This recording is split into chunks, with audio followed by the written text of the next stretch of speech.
വിശുദ്ധ റമദാൻ ഏതാണ്ട് അതിൻ്റെ പകുതിയിലേക്ക് കടക്കുകയാണ്.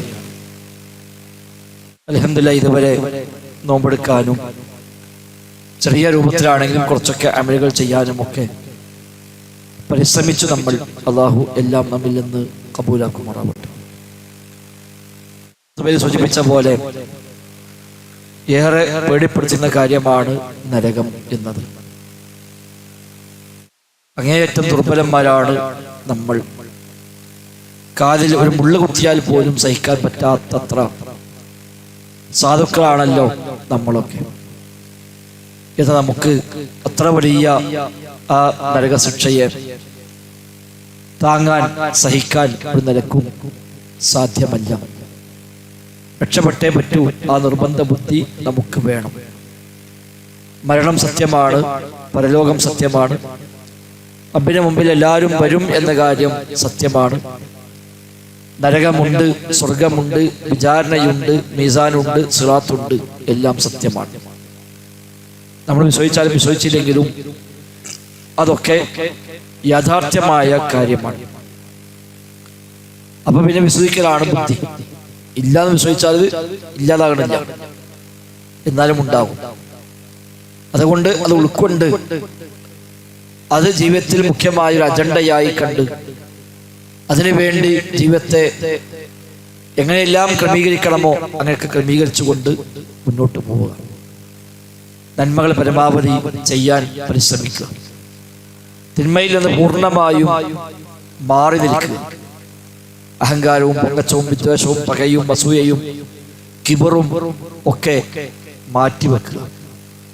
അതിനൊന്നും പ്രത്യേകിച്ച് വലിയ കാര്യമൊന്നുമില്ല.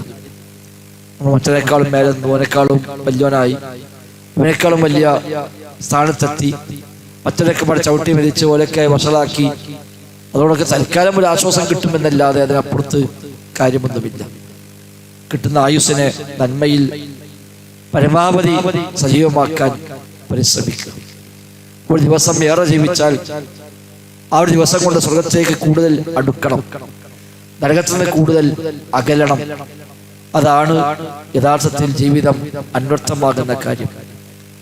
നബി ഞങ്ങൾ പ്രാർത്ഥിക്കുന്ന പ്രാർത്ഥനയിൽ കാണാം, വജഅലിൽ ഹയാത സിയാദത്തൻ ലി ഫീ കുല്ലി ഖൈർ വജഅലിൽ മൗത റാഹത്തൻ ലി മിൻ കുല്ലി ശർ. അല്ലാഹുവേ, ജീവിതം എന്നത് എല്ലാ ഖൈറിലുമുള്ള വർധനവാക്കി തരണേ എന്നാണ്. മരണം എല്ലാ ശർറിനുമുള്ള രക്ഷയാക്കി മാറ്റണേ. വിശ്വാസിക്ക് മരണം എന്നത് സമാധാനമാണ്. അതുവരെ രോഗമുണ്ട്, പരീക്ഷണമുണ്ട്, പ്രയാസമുണ്ട്, ക്ഷീണമുണ്ട്, ടെൻഷനുണ്ട്, ഒരുപാട് വിഷമങ്ങളുണ്ട്. മരണത്തോടെ അതൊക്കെ അവസാനിച്ചു.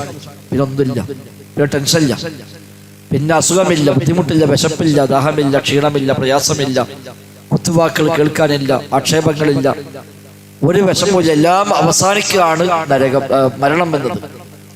വിശ്വാസി അല്ലെങ്കിലോ എല്ലാ പ്രയാസങ്ങളുടെയും തുടക്കമാണ് യഥാർത്ഥത്തിൽ മരണം. പിന്നെ അവിടെ അങ്ങോട്ട് പ്രയാസമേ ഉള്ളൂ, വേദനയേ ഉള്ളൂ, പിന്നെ സമാധാനമില്ല, ആശ്വാസമില്ല. അതുകൊണ്ട് മരണം റാഹത്തായി മാറണം. ആ നിലക്കുള്ള ഒരു ജീവിത ക്രമമാണ് നാം പാലിക്കേണ്ടത്. അതിനുവേണ്ടി പരിശ്രമിക്കേണ്ടത്, അതിനാണ് പ്രാർത്ഥിക്കേണ്ടത്. അല്ലാഹു തആല തൗഫീഖ് പ്രദാനം ചെയ്യുമാറാവട്ടെ. ആമീൻ. അത്യാവശ്യമുള്ള അറിയേണ്ട കാര്യങ്ങളാണ് ചോദിക്കേണ്ടത്. ചോദിക്കാൻ വേണ്ടി ഒരാൾ ചോദിക്കേണ്ടതില്ല. അവനാലും മാത്രം ഉപകാരമുള്ള, മറ്റാർക്കും ഒന്നോട് കാര്യം കിട്ടാത്ത വ്യക്തിപരമായ വിഷയമാണെങ്കിൽ അത് വ്യക്തിപരമായി ചോദിക്കാം.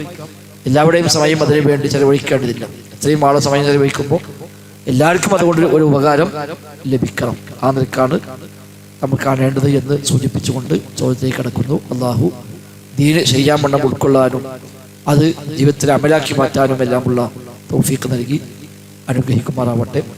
അധികം ചോദ്യം ഇല്ലെങ്കിൽ വേഗം നിർത്തിയാൽ എനിക്ക് മൈദസ് കേൾക്കാൻ പോകാനുണ്ട്.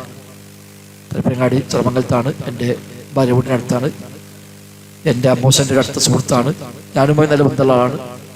ഇന്ന് പള്ളി ഉൾക്കാനുള്ളതുകൊണ്ട് അധികം നേരം വൈകാൻ പറ്റില്ല. അവിടെ കുറച്ച് പണികൾ ബാക്കിയുണ്ട്. നേരത്തെ ചോദ്യം ഇല്ലെങ്കിൽ വേഗം നിർത്തിയിട്ട് ആരെയും പോലും ഒന്നിച്ച് പോയിക്കാണ്ട് മൈദസ് കേച്ചിട്ട് പോലും ചെയ്യാം. ഓക്കെ.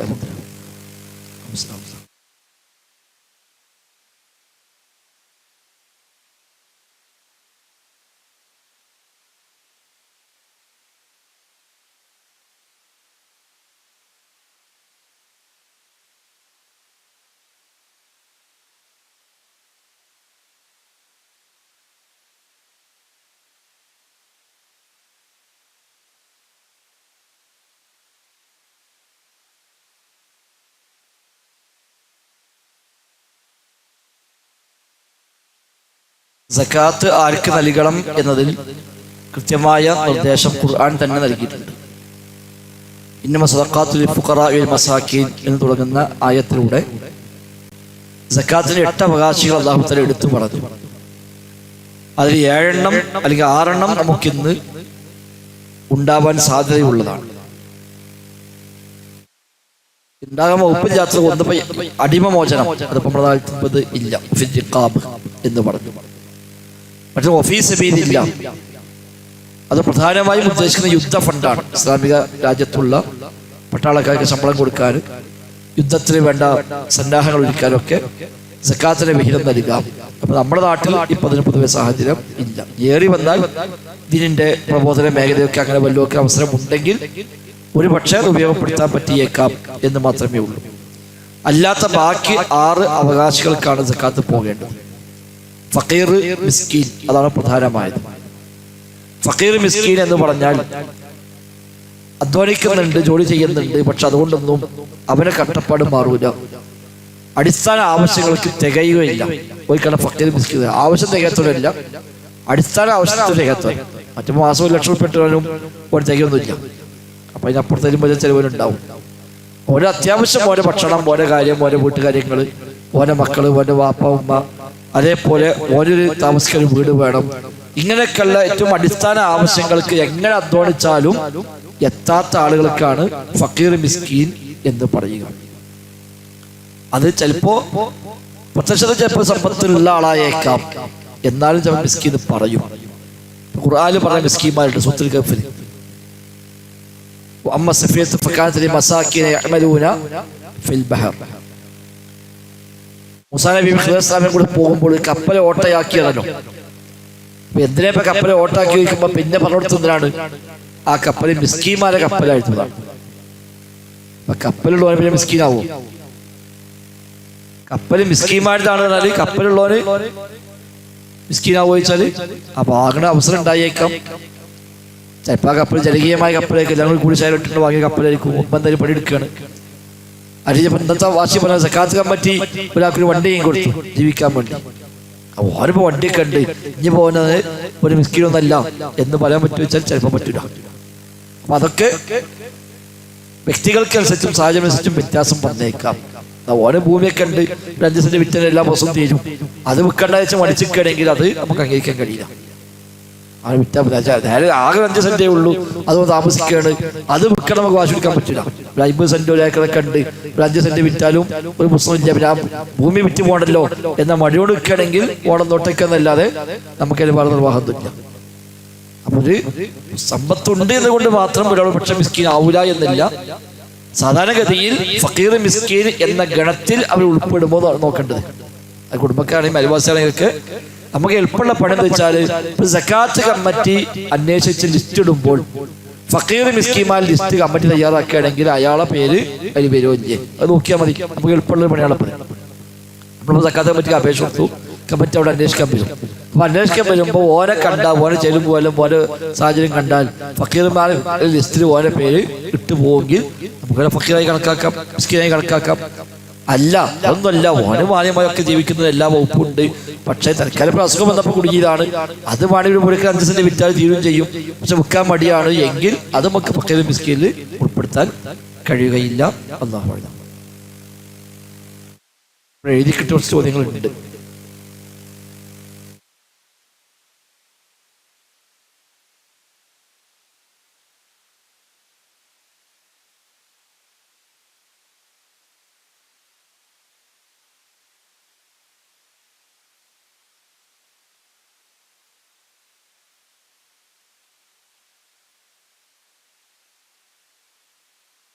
അതിന് സക്കാത്ത് അർഹനാണെങ്കിൽ പറ്റും.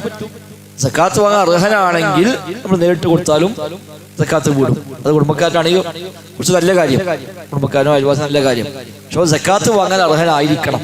നമ്മൾ പാവം കണ്ട് എടുക്കാതിരിക്കാണ് നമ്മൾ തൽക്കാലം കൊടുക്കാൻ മോശമല്ലേ, എന്നാൽ സക്കാത്ത് നെയ്ക്കോട്ടെ, അങ്ങനെ ഒരു തൽക്കാലം കമ്മട്ടം അടിച്ചു വിടാനുള്ളതല്ല സക്കാത്തിന്. പോകാൻ സക്കാത്ത് അർഹനാണ് എന്ന് പൊതുവെ അംഗീകരിക്കപ്പെടുമോ എങ്ങനെ കൊടുക്കാം. അത് കുടുംബക്കാരനാണെങ്കിൽ കൊടുത്താൽ തോനെ കൂലിട്ടും, കുടുംബബന്ധം ചേർത്ത കൂലിയും കിട്ടും, ഓനെ പരിഗണിച്ച കൂലിയും കിട്ടും, സക്കാത്ത കൂലിയും കിട്ടും. അത് പ്രത്യേകം നല്ലതാണ്. പക്ഷേ ഈ പറയപ്പെട്ട ഒരു മാനദണ്ഡ പ്രകാരമായിരിക്കണം എന്ന് മാത്രം. ചിലപ്പോൾ പഴയ കാലത്ത് കൂലി ഉണ്ടാക്കിയിട്ടതാണ്, പണ്ടോ ഗൾഫിലായിരുന്നു, അന്ന് പെര കെട്ടുണ്ടാക്കിയിട്ടു. പിന്നെ മറ്റേ ആട്ടംമുട്ടി ഒന്നുമില്ല, ഇപ്പൊ ജീവിതം തന്നെ പ്രയാസമാണ്, പട്ടിണിയാണ്, ഒന്നൊക്കെ ഒരു പെര ഉണ്ടാവും, ആ പെര വിൽക്കാൻ പറയാൻ പറ്റിക്കൊള്ളുന്നില്ല. അങ്ങനെയൊക്കെ ആണെങ്കിൽ ഓക്കെ, ഓനാ ഗണത്തിൽ നമുക്ക് ഉൾപ്പെടുത്തി പോകും. ഇപ്പൊ കോവിഡ് കാലത്ത് ഒരാൾ അങ്ങനെ ഉണ്ടായിരുന്നു. സംഗതി പോലെ മാന്യമായി ജീവിച്ച മനുഷ്യന്മാരാണ്, സമ്പന്നന്മാരാണ്. പക്ഷെ കോവിഡ് വന്ന് എല്ലാ ബിസിനസ്സും മൊത്തം പൊട്ടിപ്പോയി, ആകെ എടുക്കാറായി, ബാക്കിയുള്ള കിറ്റ് കൊടുത്തിട്ട് വരെ ജീവിച്ചിരുന്ന മനുഷ്യന്മാരൊക്കെ ഉണ്ട്. ഒരു പക്ഷെ നമുക്ക് പരിഗണിക്കേണ്ടി വരികയും ചെയ്യും.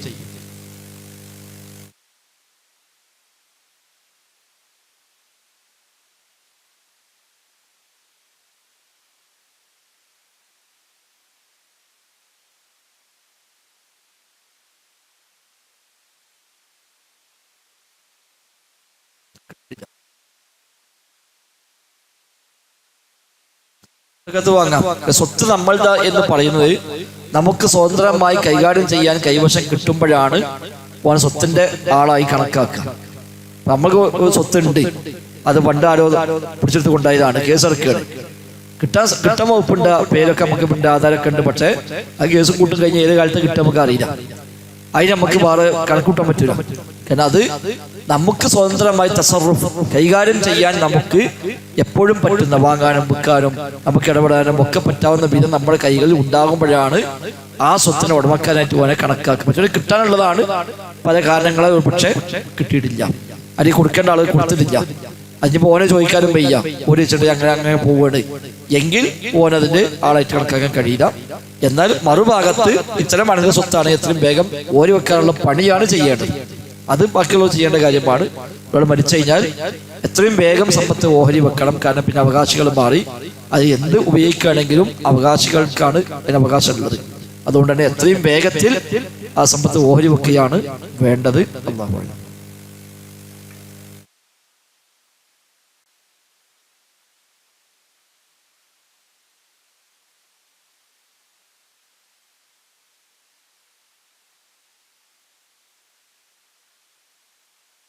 അതെ, നമ്മുടെ സംഘടന സക്കാത്ത് നമ്മൾ ഉണ്ടാക്കിയ സംവിധാനം മാത്രമാണ്. ഒരു ഗവൺമെന്റ് ഇസ്ലാമിക ഗവൺമെന്റ് ഉള്ള ഒരു പ്രദേശത്താണെങ്കിൽ അവിടെ നമ്മൾ സക്കാത്ത് കണക്കെടുക്കാനും അതിന് ബില്ലിടാനും പിടിച്ചെടുക്കാനും എല്ലാം അധികാരമുണ്ട്. സക്കാത്ത് കൊടുത്തില്ലെങ്കിൽ പണിഷ്മെന്റ് തരാൻ വരെ അധികാരമുണ്ട്. ഇത് നമ്മൾ മുസ്ലിമീങ്ങൾ പരസ്പരം ഉണ്ടാക്കിയ ഒരു ധാരണയാണ്. നമ്മുടെ സക്കാത്ത് സെല്ലുകൾ പരമാവധി അവകാശങ്ങൾ കിട്ടാനും കിട്ടുന്ന ആളുകൾക്ക് ഓരോ ഉപകാരം നടക്കാനും ഒക്കെ പറ്റുന്ന വിധം നമ്മൾ തമ്മിൽ ഉണ്ടാക്കിയ ഒരു സംവിധാനം മാത്രമാണ്. ഇത് മാനിക്കൽ നിലർത്തുക എന്നുള്ളത് ആവശ്യമാണ്. എന്നാൽ ഇതിന് കൊടുത്തെങ്കിലേ കൂടുള്ളൂ എന്ന് പറയാൻ പറ്റില്ല. മാത്രമല്ല ചിലപ്പോൾ ഇതിന് കൊടുത്താൽ നമ്മുടെ ഒരു അയൽവാസിയെ, നമ്മളൊരു ബന്ധു, അവനൊരു പക്ഷെ ഇവിടുന്ന് കിട്ടിക്കോളുന്നില്ല. കാരണം ഇവർക്ക് ഒരുപാട് അപേക്ഷ വരും. ചിലപ്പോൾ അയാളെക്കാൾ അർഹപ്പെട്ട വേറെ ഇവിടെ അപേക്ഷ ഉണ്ടാവും. അപ്പൊ മറ്റാൾക്ക് പരിഗണിക്കേണ്ടി വരിക, എന്നാൽ ഇയാൾക്ക് വേറെ കിട്ടാനും ഉണ്ടാവില്ല. അങ്ങനെയൊക്കെ വരുമ്പോൾ നമുക്ക് അയൽവാസികള്, കുടുംബങ്ങള്, നമ്മളുമായി ബന്ധപ്പെട്ട ആളുകളൊക്കെ ഈ പറയപ്പെട്ട സക്കാത്ത് അവകാശിയാണെങ്കിൽ അവരെ പരിഗണിക്കാം. ഒരു വിഹിതം ഈ സംവിധാനത്തിന് കൊടുക്കാം. കാരണം ഈ സംവിധാനം നിലന്നു പോകണം. ആരും കൊടുത്തില്ലെങ്കിൽ ആ സംവിധാനം നിലച്ചു പോകും. പിന്നെ ഇവിടെ ഒരു പെട്ടെന്നൊരു ആവശ്യം വന്നാൽ പോലും സാധുവിനെ സഹായിക്കാൻ പോലും ഒരു ഫണ്ട് ഉണ്ടാവുകയില്ല. അപ്പൊ അങ്ങനത്തെ സംവിധാനം നിലക്കാൻ വേണ്ട ഒരു കരുതൽ ഉണ്ടായാലും മതി. അല്ലാഹു അഅലം. എനിക്കിട്ട ചോദ്യങ്ങൾ ഒന്ന് റുഖിയ്യയുമായി ബന്ധപ്പെട്ടാണ്. റുഖിയ്യയുടെ ശുറൂത്തുകൾ, രീതികൾ, അതിന്റെ ഫായിദകൾ എന്താണെന്നാണ്. റുഖിയ്യ എന്ന് പറഞ്ഞാൽ പ്രാർത്ഥനയാണ്, മന്ത്രമാണ്. പടച്ചതമ്പുരാനോട് ദുആ ചെയ്യലാണ് റുഖിയ്യയുടെ ആശയം. 3 നിബന്ധനയാണ് ഒരു റുഖിയ്യ ശർഈയായി മാറാൻ, മതം അംഗീകരിച്ച മന്ത്രമായി മാറാൻ 3 നിബന്ധനയാണ് പൊതുവെ പണ്ഡിതന്മാർക്ക് വിശദീകരിച്ചത്. ഒന്ന്, അറബി ഭാഷയിലോ നമുക്ക് അർത്ഥം അറിയാവുന്ന ഭാഷയിലോ ആയിരിക്കണം. എന്താ ചൊല്ലണമെന്ന് ചൊല്ലണവനും അറിയില്ല, കേൾക്കണവനും അറിയില്ല, എന്നാ പറ്റൂല. വെറുതെ എന്തൊക്കെയോ ഇങ്ങനെ തൊലിപ്പൊളിക്ക് പറയുന്നുണ്ട്, ഇടയ്ക്ക് ഊതറുണ്ട്, റുഖിയ്യല്ല. ഒന്നുകിൽ അറബിയിലാകുമ്പോൾ ഖുർആനും ഹദീസൊക്കെ വന്നതായിരിക്കാം, അല്ലെങ്കിൽ നമ്മുടെ മലയാളത്തിലാണെങ്കിൽ നമുക്ക് മനസ്സിലാകുന്ന ഭാഷ. ആ നിലക്ക് വ്യക്തമായി അറിയുന്ന തരത്തിൽ ഇതിൽ എന്താണ് ആശയം, ചൊല്ലുന്ന വാക്കെന്താണ്, അത് അള്ളാഹുവിനോട് പ്രാർത്ഥിക്കാനാണോ, അതിൽ വല്ല തെറ്റായതുണ്ടോ എന്നൊന്നും അറിയില്ലല്ലോ. അതാണ് ഒന്ന്. 2, ഈ റുഖിയ്യ സ്വന്തം നിലക്ക് ഒരു ഉപകാരം ഉണ്ടാക്കുകയില്ല എന്ന ബോധ്യം വേണം. പടച്ച റബ്ബാണ് രോഗം ശിഫയാക്കുന്നവൻ. ഇത് അതിനൊരു നിമിത്തം മാത്രമാണ്, മരുന്ന് കഴിക്കുന്ന പോലെ.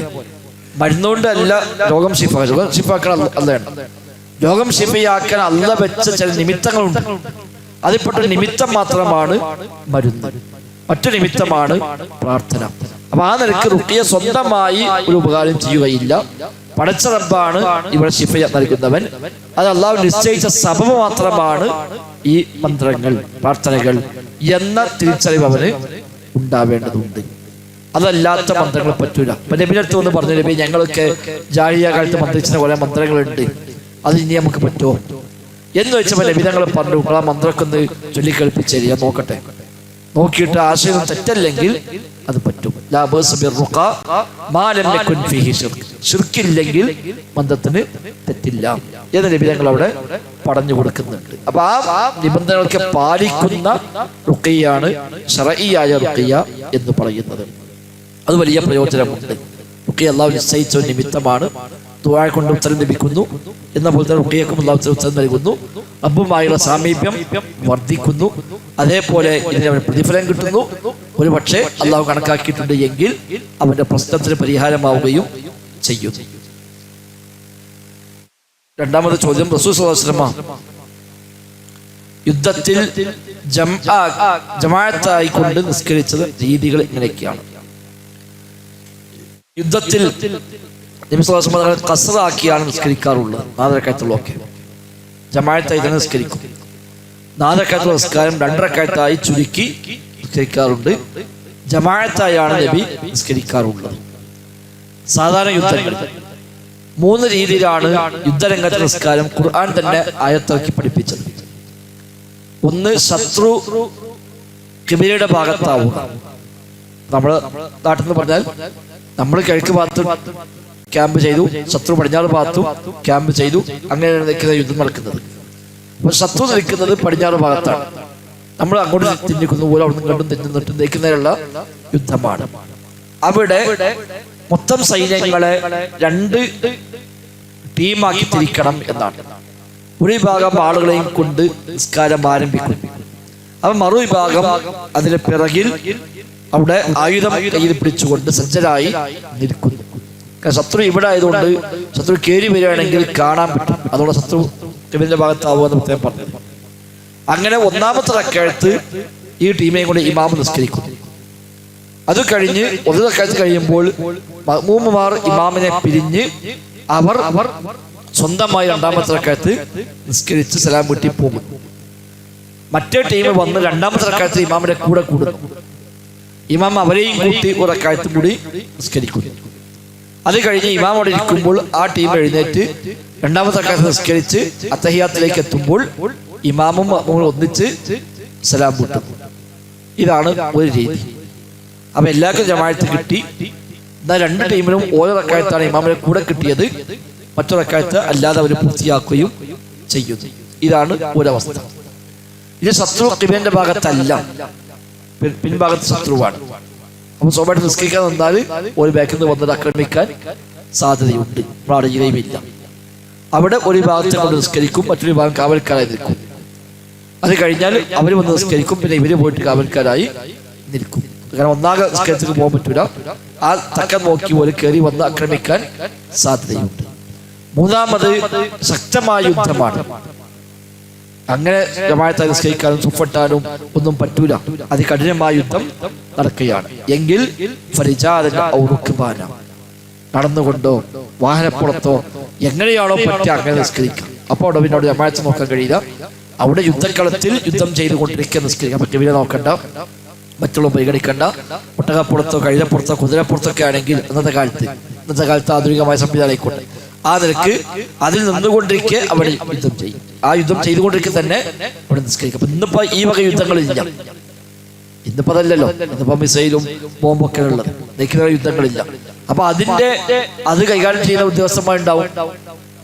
അത് തൊടുത്തു വിടാനും ഓരോ മിസൈൽ വരെ നോക്കാനും അതിനെ പ്രതിരോധിക്കാനും ഒക്കെ നിൽക്കുന്ന പട്ടാളക്കാരാണ് രംഗത്തുണ്ടാവുക. അപ്പോൾ ഒരിക്കലും ഇതേ മസലുണ്ട്. അപ്പോൾ നിസ്കരിക്കാൻ പോയിട്ടുണ്ടെങ്കിൽ ആ ഒരു ബാച്ചിലുള്ള എല്ലാ സ്റ്റാഫും ഒന്നിച്ച് നിസ്കരിക്കാൻ പോയി. അപ്പോഴാണ് അവിടുന്ന് മറ്റോ ശത്രു രാജ്യത്തുനിന്ന് ഒരു മിസൈൽ വന്നത്. അത് ആ തക്കം നോക്കി അതിനെ പ്രതിരോധിച്ചില്ലെങ്കിൽ ഇവിടെ ഒന്നാകെ കത്തിച്ച നിസ്കരിക്കാൻ പോയിരുന്നു. സലാം വിട്ടെന്ന പോത്തിന് ഈ സലാം വിട്ട ആളുണ്ടാവില്ല. അപ്പൊ അത് പറ്റൂല.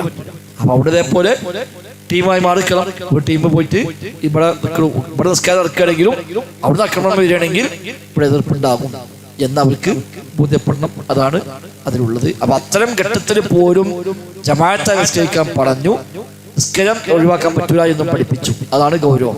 അവിടെ പോലും നിസ്കാരം ഒഴിവാക്കാൻ പറ്റൂലെങ്കിൽ പിന്നെ നിസ്സാര ആവശ്യങ്ങൾക്ക് നിസ്കാരം ഒഴിവാക്കാതെന്നാലും വകുപ്പില്ല എന്ന് മനസ്സിലാക്കാം.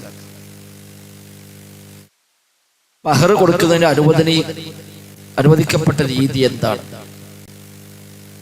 മഹർ 3 രൂപത്തിലാണ് ഉണ്ടാവുക. ഒന്ന്, ആദ്യമേ മഹർ നിശ്ചയിച്ചു എങ്കിൽ പെണ്ണിന് അവകാശമുണ്ട് ഇത്ര മഹർ വേണം എന്ന് പറയാൻ. കല്യാണമൊക്കെ പോയി കണ്ട് ഇഷ്ടപ്പെട്ടു, അവൾക്ക് പറയാം എനിക്ക് ഇത്ര മഹർ വേണം. അതുപോലെ കൊടുക്കാൻ കഴിയില്ലെങ്കിലോ കൊടുക്കേണ്ട പോകാൻ വേറെ പെണ്ണ് കിട്ടിക്കോട്ടെ, ഓളെ തന്നെ കിട്ടിക്കോളെന്ന് ഞാൻ ഓള് പറയും എനിക്ക് ഇത്ര മഹർ വേണം എന്നാലേ കെട്ടാൻ പറ്റുള്ളൂ. അത് കൊടുക്കാൻ പറ്റുമെങ്കിൽ കിട്ടുക, ഇല്ലെങ്കിൽ വേണ്ട, ഓന് പോകാം. പെണ്ണിന് അവകാശമുണ്ട് മഹർ അധികാരം അവളുതാണ്, അവൾക്ക് ആവശ്യപ്പെടാം. പക്ഷെ ഓൻ പറഞ്ഞു എനിക്ക് ഇത്ര തരാൻ പറ്റുള്ളൂ, ഓള് സമ്മതിച്ചു, ഓക്കെ കുഴപ്പമില്ല. ഇല്ലെങ്കിൽ പറ്റൂല, മഹർ അവൾക്ക് അവകാശപ്പെടാം. 2, ഇനി അങ്ങനൊന്നും ഇല്ല, നിങ്ങളെന്താ ചെയ്ത് കൊടുത്തോളി, മഹർ നിങ്ങളെന്താ കൊടുത്തോളി, ഒരു മാന്യമായ രൂപത്തിൽ കൊടുക്കുമെന്ന് അറിയാം. അല്ലെങ്കിൽ മഹർ ആദ്യം പറഞ്ഞില്ല, നിശ്ചയിച്ചില്ല, കുഴപ്പമില്ല ഞങ്ങള് എന്തൊടുത്താലും മതി എന്ന് പറഞ്ഞു എങ്കിൽ അവിടുത്തെ സാധാരണ നടപ്പ് മഹറാണ് നൽകേണ്ടത്. അപ്പൊ ഖുർആൻ പരിഭാഷ കൊടുക്കാൻ പറ്റില്ല. അപ്പൊ നടപ്പ് മഹർ അഥവാ അവളുടെ ജ്യേഷ്ഠത്തി, അവളുടെ അനിയത്തി, അവളുടെ ഇളാപ്പന മക്കള്, മുത്തപ്പന മക്കള്, അമ്മാമ്മമാരെ മക്കള്, അവർക്കൊക്കെ സാധാരണ കൊടുക്കുന്ന മഹർ ഉണ്ടാവും. മഹറു മിസിൽ എന്ന് പറയും. ആ മഹർ അവൻ കൊടുത്തേ പറ്റുള്ളൂ. അവളെപ്പോലെ വിദ്യാഭ്യാസമുള്ള, അവളെപ്പോലെ സൗന്ദര്യമുള്ള, അവളെപ്പോലെ കുടുംബത്തിൽ പിറന്ന ഒരു പെൺകുട്ടിക്ക് ആ നാട്ടിൽ ആ കാലത്ത് എന്താണോ മഹർ, അതാണ് മഹറു മിസിൽ. അത് മഹറിൽ മാത്രമല്ല, ഏതോ അങ്ങനത്തെ ഇപ്പൊ കച്ചവടമായിക്കോട്ടെ. നമ്മളൊരു സുഹൃത്തിന്റെ വണ്ടി നമുക്ക് വാങ്ങാൻ തോന്നി, അവൻ പറയാണ് നമ്മളെ വിഭത്തെ വില പറയാന് ഇത് കൊണ്ടേക്കോ, തന്നാ മതി മസല്ല എന്ന് പറഞ്ഞ് നമ്മളെടുത്തോണ്ട് പോയി നമ്മൾ ഉപയോഗിച്ചു. 3-4 മാസം കഴിഞ്ഞാൽ പൈസ കൊടുക്കണം. ആ പൈസ എടുത്തപ്പോൾ നമ്മൾ ചെറിയ ചില്ലറ കൊടുത്തു, വിഷയമില്ല. അത് പറ്റൂല, എന്താ പറ്റൂല, ഞാനോട് അന്ന് പറഞ്ഞാലേ തന്നാ മതി, അത് പറ്റൂല.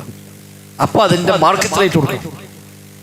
മാർക്കറ്റ് റേറ്റ് എന്താണോ അത് കൊടുക്കണം. അതാണ് സമര മിസിൽ എന്ന് പറയാം. അല്ലെങ്കിൽ പിന്നെ ആദ്യം പറയണം ഞാൻ എത്ര തരുള്ളൂ. അപ്പൊ സമ്മതമാണെങ്കിൽ ഓക്കെ. അപ്പൊ മഹർ പറയാതെയാണ് കല്യാണം ഉറപ്പിച്ചത് എങ്കിൽ നാട്ടു നടപ്പിലുള്ള മഹർ, ആ പെൺകുട്ടിയുടെ സാഹചര്യമുള്ള ഒരു പെൺകുട്ടിക്ക് ആ കാലത്ത് ആ നാട്ടിൽ സാധാരണ എന്താണോ മഹർ, നമ്മുടെ നാട്ടിൽ പൊതുവെ സ്വർണ്ണമാണ് കൊടുക്കുക. 2 പവന്, 3 പവന്, 4 പവന്, 5 പവന്, 10 പവന് ഒക്കെ പല രൂപത്തിൽ മഹർ കൊടുക്കുക. അപ്പൊ സാധാരണ ഓരോ കുടുംബത്തിനൊരു രീതി ഉണ്ടാവും. ജ്യേഷ്ഠത്തിൽ കൊടുത്തൊരു മഹർ ഉണ്ടാവും, എളാപ്പാനെ മക്കളെ കെട്ടിച്ചപ്പോൾ കിട്ടിയൊരു മഹർ ഉണ്ടാവും, അമ്മമാരെ മക്കളിട്ടൊരു മഹർ ഉണ്ടാവും. അതൊക്കെയാണ് പരിഗണിക്കുക. ഇനി അതല്ലെങ്കിൽ 3ാമതൊരു രീതി, ഇവരാദ്യമേ പറയാം ഞാൻ ഇന്നതാണ് മഹർ തരിക, അത് ഓള് സംഭവിച്ചു കുഴപ്പമില്ല, എന്നാ പോലെ എന്തായാലും കുഴപ്പമില്ല. പിന്നെ ഖുർആൻ പരിഭാഷയുടെ മഹർ കൊടുക്കണമെങ്കിൽ ഉദാഹരണം അതൊരു ആദ്യമേ പറയണം ഞാൻ ഇന്ന മഹറാണ് തരിക. അത് ഓക്കെ സ്വീകാര്യമാണെങ്കിൽ ഓക്കെ, അത് മതി. അതിന് 4 ആയത്ത് പഠിപ്പിച്ചു കൊടുത്താലും മതി. മഹറായിട്ട് 4 ആയത്ത് നോക്കി പഠിപ്പിച്ചു കൊടുത്തു, അത് മഹറായി സ്വീകരിക്കാം.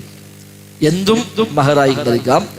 അങ്ങനത്തെ നാട്ടിലെ നടപ്പ് മഹറിൽ താഴെയാണ് എങ്കിൽ അത് ആദ്യമേ അനുവാദം വാങ്ങണം. ഇവിടെ സമ്മതിച്ചു കഴിഞ്ഞാൽ പിന്നെ പ്രശ്നം. സമ്മതിച്ച ശേഷം പിന്നെ വന്നിട്ട് ഇരിക്കാൻ പറ്റില്ലാട്ടുണ്ടെങ്കിൽ അത് പറ്റില്ല. അതുകൊണ്ട് ആദ്യം പറയണം. അത് ഈ ചെലവെടുക്കുമ്പോൾ അങ്ങനെ തന്നെ മഹർ മാത്രമല്ല, ഭാര്യയ്ക്ക് ചെലവെടുക്കുക. നമ്മളൊക്കെ വീട്ടിൽ സാധനം കൊണ്ടുപോകലോ, എന്താണ് സാധനം കൊണ്ടുപോകാനുള്ള മാനദണ്ഡം? ഇതന്നെയാണ്.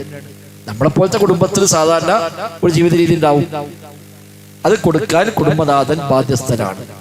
നമ്മൾ പരിപ്പുന്നാൾ പ്രഖ്യാപിക്കാറ് പെണ്ണുങ്ങൾ കുട്ടികളെ വിളിച്ചോട്ട് ഇന്ന് മുതൽ ഇവിടെ 3 നേരം കഞ്ഞി ഉണ്ടാകും, ഉണക്കമീൻ ഉണ്ടാകും, അതിന് പറ്റുന്ന എന്തോ പൊയ്ക്കോളി എന്ന് പറയാൻ പറ്റൂല. അങ്ങനെ വാപ്പൊക്കെ പറയാൻ പറ്റില്ല. അത് പറയപ്പോ പെണ്ണിട്ടുമ്പോ പറയാം എൻ്റെ വീട്ടിൽ ഇങ്ങനെയൊക്കെ ഭക്ഷണം, അതിന് പറ്റിയാണെങ്കിൽ പോന്നാൽ മതിയാ, പറ്റുന്ന ആൾക്കാർ വളരെ പോയിക്കോളി, ഞാനില്ല എന്ന് പറഞ്ഞാൽ ഓക്കെ, വേണ്ട. അത് സമ്മതിച്ചോളൂ പോന്നാലോ പിന്നെ ഇവിടെ എന്താ എന്തും കഞ്ഞി വയ്ക്കാൻ പറ്റൂല. അത് സമ്മതിച്ച് വന്നതാണ്. ഇനി ഭാര്യ പറയാണ് ഇന്ന് മുതൽ ഇവിടെ എല്ലാ ദിവസവും ആടും ചിക്കനും മന്തിയൊക്കെയാണ്, ഇവിടെ ചോറും കഞ്ഞൊന്നും പറ്റൂല എന്ന് ഭാര്യ പറഞ്ഞാലോ ഓർഡർ ഏൽപ്പിച്ചു പോയിക്കോ, അറിയാം വണ്ടി വിളിച്ചാൽ എൻ്റെ വീട്ടിൽ പോയിക്കോ, അതൊക്കെ നമുക്ക് കിടക്കൂല എന്ന് പറയാം. ഇനി ഓക്കത് വേണമെങ്കിലോ പെണ്ണാണ് മുമ്പ് പറയണം, ഞാൻ കിട്ടുന്ന കുഴപ്പമില്ല, എനിക്ക് ദിവസം ആട്, കോഴി, മന്തി, ബിരിയാണിയൊക്കെ വേണം, അല്ലാത്തൊന്നും പറ്റൂല, അതിനാണ് എന്നെ കെട്ടിയാൽ മതിയാണ്. ആയിക്കോട്ടെ, കുഴപ്പമില്ലാതെ കെട്ടി കൊടുത്തിട്ട് ഇവിടെ ശേഷം ആർക്ക് ഞാൻ കാണിച്ചാലും മന്തിയെ കാണിച്ചാൽ ഇവിടെ പറഞ്ഞിട്ട് അത് പറ്റൂല, അത് കൊടുത്തേ പറ്റൂ. അല്ലെങ്കിൽ സാധാരണഗതിയിൽ അവളുടെ വീട്ടിലെ ഭക്ഷണ രീതി, നമ്മുടെ വീട്ടിലെ ഭക്ഷണ രീതി അത് കൊടുത്തു വേണം. അപ്പോൾ ഓളെ വീട്ടിൽ വാഷിംഗ് മെഷീൻ ഉണ്ടെങ്കിൽ ഇവിടെ വാഷിംഗ് മെഷീൻ വേണം, ഓളെ വീട്ടിൽ മിക്സി ഉണ്ടെങ്കിൽ ഇവിടെ മിക്സി വേണം, ഓളെ വീട്ടിൽ ഫ്രിഡ്ജ് ഉണ്ടെങ്കിൽ ഇവിടെ ഫ്രിഡ്ജ് വേണം, ഓളെ വീട്ടിൽ ജോലിക്കാളുണ്ടെങ്കിൽ ഇവിടെ ജോലിക്കാൾ വെച്ച് കൊടുക്കണം. താഴെ കൊടുത്ത് ഓട് സമ്മതിച്ചു, കുഴപ്പമില്ല, അതൊക്കെ അതൊക്കെ അവകാശമുണ്ട്, അവകാശപ്പെടാൻ. ഓടെ വീട്ടിൽ അതൊന്നും ഇല്ല, അവിടെ പേരും കഷ്ടപ്പാട്. ഇവിടെ നിന്നാണ്ട് ഇവിടെ എനിക്ക് ഫ്രിഡ്ജും വാഷിംഗ് മെഷീൻ വന്നിട്ടുണ്ടെങ്കിൽ എൻ്റെ പതക്കണ്ട പോടുന്നു എന്ന് പറയാൻ പറ്റും. അപ്പം സാധാരണ നമ്മളെപ്പോലെ ഒരു വീട്ടിൽ, നമ്മളെപ്പോലെ സാഹചര്യത്തിൽ ജീവിക്കുന്ന ആളുകൾ, നമ്മളെപ്പോലെ കുടുംബത്തിൽ, അപ്പോൾ സ്വാഭാവികമായിട്ട് നമ്മുടെ ജ്യേഷ്ഠൻ്റെ വീട്ടിൽ, അനിയൻ്റെ വീട്ടിൽ, എളാപ്പാൻ്റെ വീട്ടിൽ, മുത്താപ്പാൻ്റെ വീട്ടിൽ ഒക്കെ കഴിഞ്ഞു പോകുന്ന രീതി ഉണ്ടാവും. അതാണ് അവരുടെ ഒരു നിലവാരം. ആ നിലവാരം അനുസരിച്ച് ചെലവ് കൊടുക്കണം. അത് അല്ലാഹു ഖുർആനിൽ പറഞ്ഞത്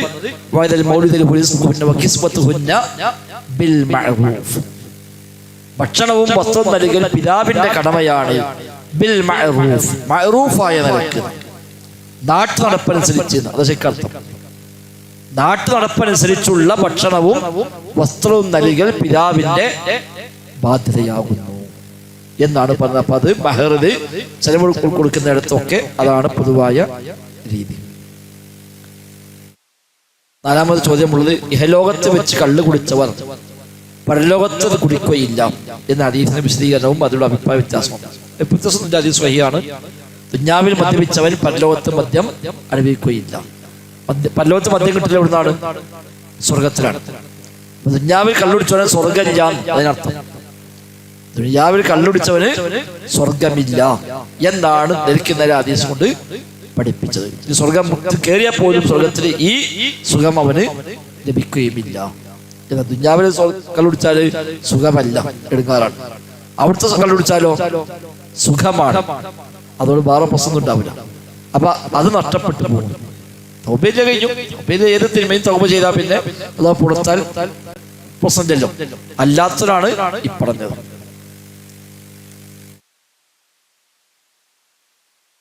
മറ്റു അത്തഹിയാത്തിൽ വിരൽ ചൂണ്ടുമ്പോൾ അത് എവിടെ മുതൽ ചൂണ്ടണം?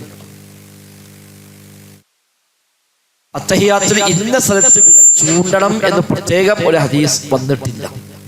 ഇന്ന സമയത്താണ് വിരൽ ഉയർത്തേണ്ടത് എന്ന് പ്രത്യേകമായ ഹദീസ് വന്നിട്ടില്ല. അത്തഹിയാത്തിൽ വിരൽ ഉയർത്തണം എന്നേ പറഞ്ഞുള്ളൂ. അപ്പൊ അത് പ്രകാരം ഷെയ്ഖ് അൽബാനിയൊക്കെ പഠിപ്പിച്ച് കാണാം. അതുകൊണ്ട് അത്തഹിയാത്ത് എപ്പോ തുടങ്ങോ അപ്പോ ചൂണ്ടുക എന്നുള്ളതാണ്. തുടക്കം മുതൽ സലാം പൊട്ടണ വരെ വിരൽ ചൂണ്ടുക. കാരണം അത്തഹിയാത്തിൽ വിരൽ ചൂണ്ടുക എന്ന് പൊതുവായി പഠിപ്പിച്ചു, ഇന്ന സമയത്ത് പ്രത്യേകം പറഞ്ഞില്ല. അതുകൊണ്ട് തുടക്കം മുതൽ അവസാനം വരെ വിരൽ ചൂണ്ടലാണ് കൂടുതൽ ഹദീസിനോട് യോജിക്കുന്ന രീതി. അല്ലാഹു അഅലം. ഷാഫി മദ്ഹബിൽ അശ്റഅ മുതലാണ്. കാരണം നബി ചൂണ്ടുമായിരുന്നു എന്നൊരു ഹദീസുണ്ട്, നബി വിരൽ ചൂണ്ടുമായിരുന്നില്ല എന്ന് മറ്റൊരു ഹദീസുണ്ട്. ചൂണ്ടുമായിരുന്നില്ല എന്ന ഹദീസ് ദഈഫ് ഹദീസാണ്, സ്വഹീഹല്ല. എന്നാൽ ഷാഫി മദ്ഹബിലെ ചില പണ്ഡിതന്മാർ ആ ഹദീസിനെയും സ്വഹീഹായി മനസ്സിലാക്കി വരുന്നുണ്ട്. ഒരു ഹദീസിൽ ചൂണ്ടാറുണ്ട് എന്ന് വന്നു, മറ്റൊരു ചൂണ്ടതില്ല എന്നും വന്നു. അപ്പൊ രണ്ടും സ്വഹീഹാണ് എന്ന് വന്നാൽ അപ്പൊ രണ്ടും കൂടി എങ്ങനെ അമൽ ചെയ്യാം? അതിന് അവർ കണ്ടൊരു മാർഗമാണ് ആദ്യ ഭാഗത്ത് ചൂണ്ടുന്നില്ല, പിന്നെ അഷ്ഹദുല്ലാഹി ഇല്ലല്ലാഹ് പറയുമ്പോൾ ഉയർത്തി, പിന്നെ ഉയർത്തിപ്പിടിക്കുന്നു. അപ്പൊ രണ്ട് ഹദീസും പ്രാവർത്തികമാക്കി. അതുവരെ ചൂണ്ടിട്ടില്ല, അവിടെ അങ്ങോട്ട് പിന്നെ ചൂണ്ടി. അത് അങ്ങനെ വന്നൊരു അഭിപ്രായമാണ്.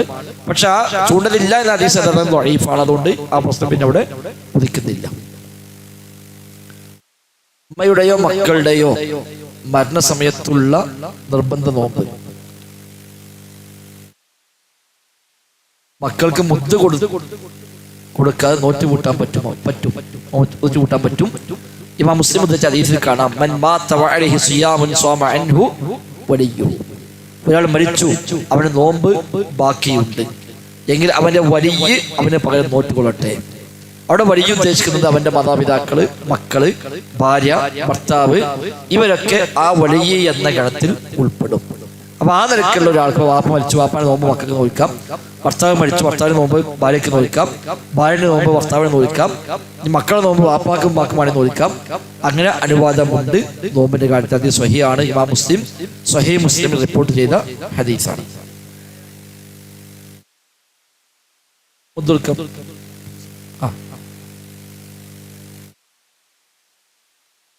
സാധാരണഗതിയിൽ രോഗികൾ പ്രായമുള്ള ആൾക്ക് നോമ്പ് നോക്കുന്നില്ലെങ്കിൽ നോറ്റ് വീട്ടാൻ പിന്നീട് സാഹചര്യം ഉണ്ടെങ്കിൽ നോറ്റ് വീട്ടാണ് വേണ്ടത്. അതിന് സാഹചര്യമില്ല എങ്കിലും മുദ്ദ കൊടുക്കുകയാണ് വേണ്ടത്. ഇനി അങ്ങേയറ്റം പ്രായമായി പറ്റ ചന്നിയായി ഒരിക്കൽ ഒന്നുമില്ല, ഒന്നും അറിയണമില്ല, റമദാനും ശവ്വാലും ഷഅബാനും പെരുന്നാളൊക്കെ ഒരിക്കൽ ഒരേപോലെ അങ്ങനത്തെ ആളുകൾ ഉണ്ടാവും. പറ്റ വയസ്സായ കിടക്കുന്ന ആളുകൾ, അവരെ സംബന്ധിച്ച് നോമ്പ് നിർബന്ധമില്ല, മുദ്ദ നിർബന്ധമില്ല, ഒന്നും നിർബന്ധമില്ല. ഒരു നോമ്പ് നിർബന്ധമില്ല. ഒരിക്കൽ ഈ ലോകവുമായി ഏതാണ്ട് ബന്ധം വിട്ട പോലെയാണ്. ഒന്നും അറിയില്ല, ദിവസങ്ങൾ മാറണോ സമയം മാറണതോ ഒപ്പം നിൽക്കുന്ന മനുഷ്യന്മാരെയോ ഒന്നും അറിയാത്ത ലെവലിലേക്ക് എത്തിയ ആളുകളാണ്. അവർക്ക് പിന്നെ നോമ്പ് നിസ്കാരമൊന്നും നിർബന്ധമില്ല. അതുകൊണ്ട് പോലും മുദ്ദ കൊടുത്തോളൊന്നുമില്ല. എന്നാൽ മക്കളോ അധികം മറ്റുള്ള സ്വത്തുനിന്നോ കൊടുക്കുകയാണെങ്കിൽ നല്ല കാര്യം എന്ന് വേണമെങ്കിൽ പറയാം.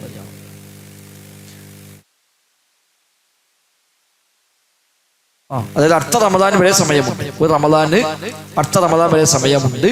അതിനിടയ്ക്ക് നോറ്റ് വീട്ടാൻ വല്ല സാധ്യതയുണ്ടെങ്കിൽ നോറ്റ് വീട്ടണം. ഒരു പെട്ടെന്ന് ഉണ്ടായ അസുഖമാണ്, ഒരു 3-4 മാസം ട്രീറ്റ്മെന്റ് ചെയ്ത് അത് ശരിയായി ഓൻ തിരിച്ചു വരും എങ്കിലും ഓൻ കാത്തിക്ക വേണ്ടത്, ബുദ്ധിമുട്ടല്ല വേണ്ടത്. ഒരു പെട്ടെന്ന് സ്ട്രോക്ക് വന്നു അല്ലെങ്കിൽ അങ്ങനത്തെ അസുഖമൊക്കെ വന്നു, ഒരു 3-4 മാസം ചികിത്സയായിട്ട് ബന്ധപ്പെട്ട് കിടപ്പിലായി. അത് കഴിഞ്ഞ ശരിയായി വന്നു 5-6 മാസം കൊണ്ട് പഴയ അവസ്ഥയ്ക്ക് എത്തും എന്ന് ഡോക്ടർമാർ പറഞ്ഞതാണ്. എങ്കിലും ഓന് കാത്തിരിക്കാം. അങ്ങനെ അടുത്ത റമദാന് മുമ്പ് നോക്കാൻ സാഹചര്യം ഉണ്ടെങ്കിൽ മുമ്പ് നോക്കാൻ പറ്റൂല, നോക്കന്നെ വേണം.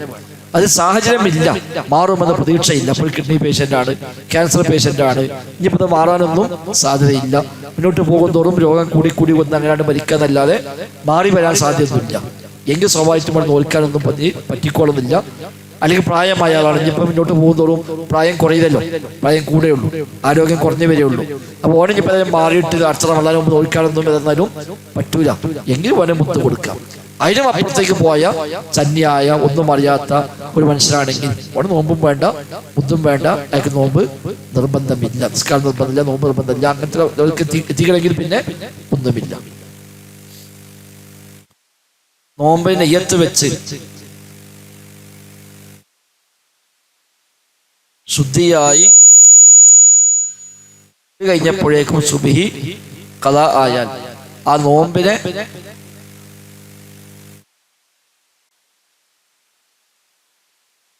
ആകുമോ സ്വഹിയാകുമോ എന്നൊക്കെ ഉദ്ദേശിക്കുന്ന സ്വീകരിക്കും. നോമ്പ് ശരിയാവും, നോമ്പ് ശരിയാകും. ശുദ്ധിയാവേണ്ടത് നിസ്കരിക്കാനാണ്, നോമ്പ് എടുക്കാനല്ല. ആർത്തവം കഴിഞ്ഞു, രക്തം വന്നു, ഈ കുളിക്കാതെ നോമ്പിലേക്ക് കടക്കാം, അതിന് കുഴപ്പമൊന്നുമില്ല. സുബഹി ബാങ്കിന് കുറച്ച് മുമ്പാണ് ആർത്തവ രക്തം നിലച്ചത്. സുബഹി ബാങ്കുകൾക്ക് മുമ്പ് കുളിക്കാൻ അവസരം ഉണ്ടായില്ല, അല്ലെങ്കിൽ ജനാപത്തുണ്ടായി, സുബഹി ബാങ്കുകൾക്ക് കുളിക്കാൻ പറ്റിയില്ല, ഒരു കുഴപ്പമില്ല.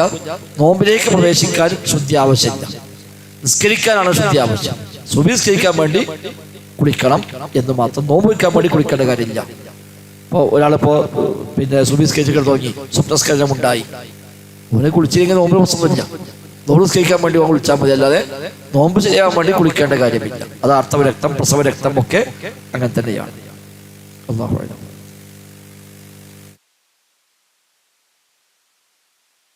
മറ്റൊന്ന് ഒരു ബിസിനസ്സുമായി ബന്ധപ്പെട്ടാണ്. നമ്മുടെ നാട്ടിൽ ഉണ്ടാകുന്ന വ്യത്യസ്തമായ ഒരുപാട് സർക്കാർ നിയമങ്ങൾ, താങ്ങാൻ കഴിയാത്ത ടാക്സുകൾ, അവിടെയൊക്കെ ഓരോക്കെ എല്ലാം അടക്കൽ നിർബന്ധമുണ്ടോ എന്നാണ്. അതിപ്പോൾ ചോദിച്ചാൽ നമുക്ക് നിർബന്ധം പറയാൻ പറ്റുള്ളൂ, കളിയും കണ്ടു, അങ്ങനെ അല്ലാതെ പറയാൻ പറ്റില്ല പോണേ. പിന്നെ സ്വാഭാവികമായും ഒരു അന്യായമായ നമുക്ക് താങ്ങാൻ പറ്റാത്ത രൂപത്തിലേക്ക് വരുമ്പോൾ അവിടെ സ്വാഭാവികമായും നടക്കുന്ന ചില നീക്കുപോക്കുകളൊക്കെ ഉണ്ടാവും. അത് ആ നിൽക്കും ഉൾക്കൊണ്ട് മനസ്സിലാക്കി പോവുക. ഓക്കെ, നമുക്ക് അത്രേ ഉള്ളൂ.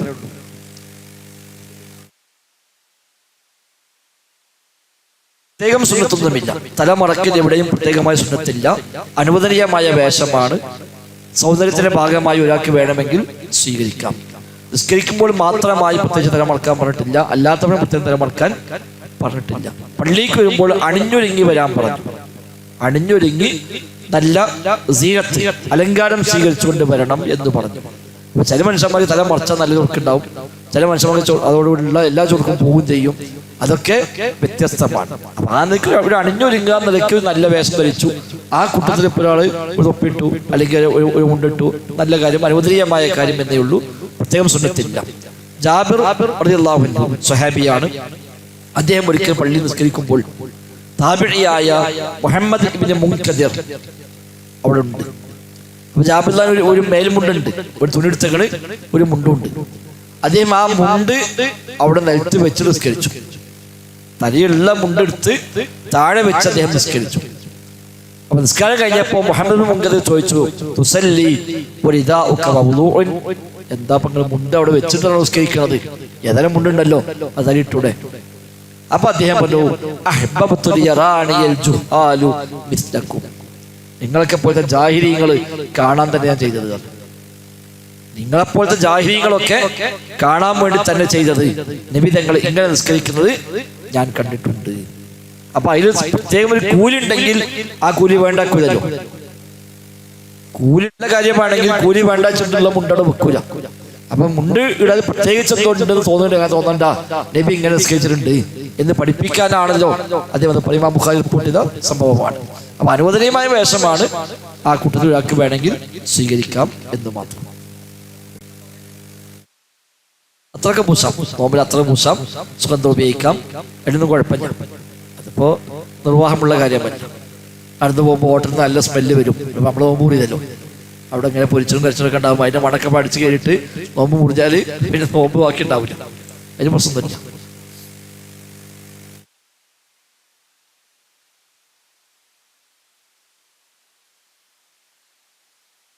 അത് കുഴപ്പമില്ല. മഹർ കൊടുക്കുന്ന പെണ്ണിനാണ്, പക്ഷെ നിക്കാഹ് ചെയ്ത രണ്ടാള് പെണ്ണല്ല, വാപ്പയാണ്. നിക്കാഹിന്റെ അവകാശം വാപ്പാക്കാണ്. നിക്കാഹ് ചെയ്യുന്നവരെ വാപ്പാന്റെ വിലായത്തിലാണ് കുട്ടിയുള്ളത്. നിക്കാഹ് കഴിഞ്ഞോടുകൂടി ആ വിലായത്ത് വാപ്പയില്ലെന്ന് ഭർത്താവിലേക്ക് മാറുകയാണ് ചെയ്യുന്നത്. പെണ്ണല്ല നിക്കാഹ് ചെയ്ത് കൊടുക്കുന്നത്. അവിടെ മഹർ സ്വീകരിച്ച വാപ്പയാണ്. ആ മഹർ നിശ്ചയിക്കാൻ പെണ്ണിന് അവകാശം ഉണ്ടെന്നേ ഉള്ളൂ. ഇന്ന മഹർ വേണമെന്ന് നോക്കി പറയാം. അത് വാപ്പ ഉള്ളതെന്ന് ചോദിച്ചിട്ടുണ്ടാവും, എടി ഓലിപ്പം ഇങ്ങനെ മഹർ പറഞ്ഞത് എന്താ വേണ്ടി എന്ന് ചോദിക്കാം. അപ്പൊ സാധാരണഗതി എന്ന് ചോദിച്ചാൽ ഒരു കെട്ടിക്കാത്ത പെൺകുട്ടിയൊക്കെ ആണെങ്കിൽ വാപ്പ പറഞ്ഞതിന് തീരുമാനം. അവിടെ പിന്നെ പെൺകുട്ടിക്ക് പ്രത്യേകിച്ച് സമ്മതം പോലും വേണ്ടതാണ്.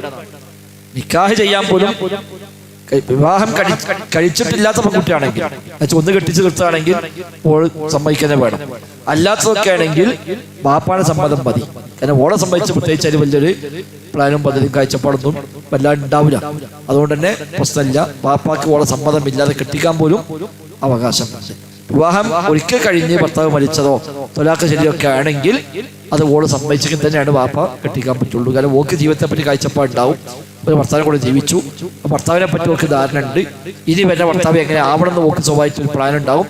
അതുകൊണ്ട് അവിടെ ഓൾക്ക് കുറച്ചുകൂടെ അധികാരം വന്ന് കൊടുത്തു. മറ്റോടത്ത് പെണ്ണിന്റെ വാപ്പ തന്നെയാണ് അവിടെ അവകാശപ്പെട്ട ആള്, അതിന് പ്രശ്നമില്ല.